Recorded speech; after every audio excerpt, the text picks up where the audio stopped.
huhusgahan, ang pinakahuling huhusgahan natin. As per requested by Hana.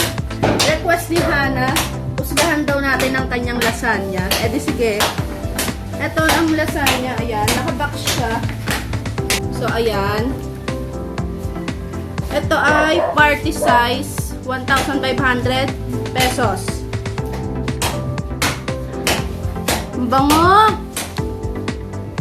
May pizza. Tikman natin. Wala akong balak talaga mag-video ngayon. Ngayong katapusan dahil medyo masama pakiramdam ko. Pero dahil ni-request niya, edi mag-video tayo. Ang huling husga natin ng 2021 ay ang lasagna ni Hana. Ayan. Ay, nalaglag! Ay, nalaglag! Ay, nalaglag! Uy, gano'n pinira mo naman. Tumaob. Ito na, ito na. Tumaob, ayan. Kita ko yung mga herbs, mga dahon-dahon. No.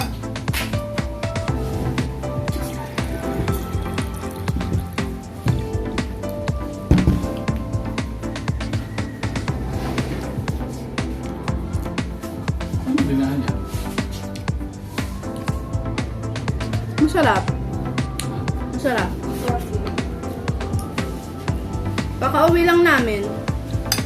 And kinain na agad. Yung alat niya sakto lang. Cheese. May pagka-cheesy. Tapos, hindi rin siya maasim. Hindi rin siya oily. And then yung pasta niya hindi matigas. Sakto lang. Al dente. And yung lasa niya hindi OA. Kahit kitang-kita may mga herbs, yung mga green na dahon. Hindi OA yung pagkalasa niya. Masarap siya. Sakto lang. Sakto lang.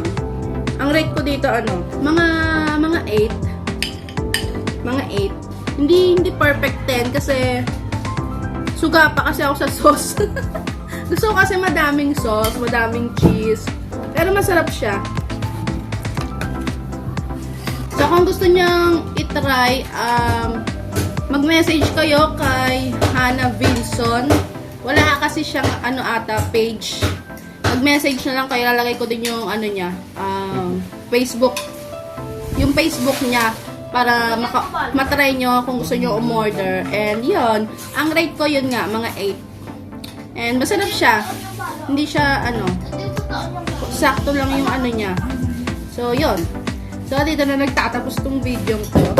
Dito na nagtatapos ang ating last video of the year. Happy New Year, everyone! Adios!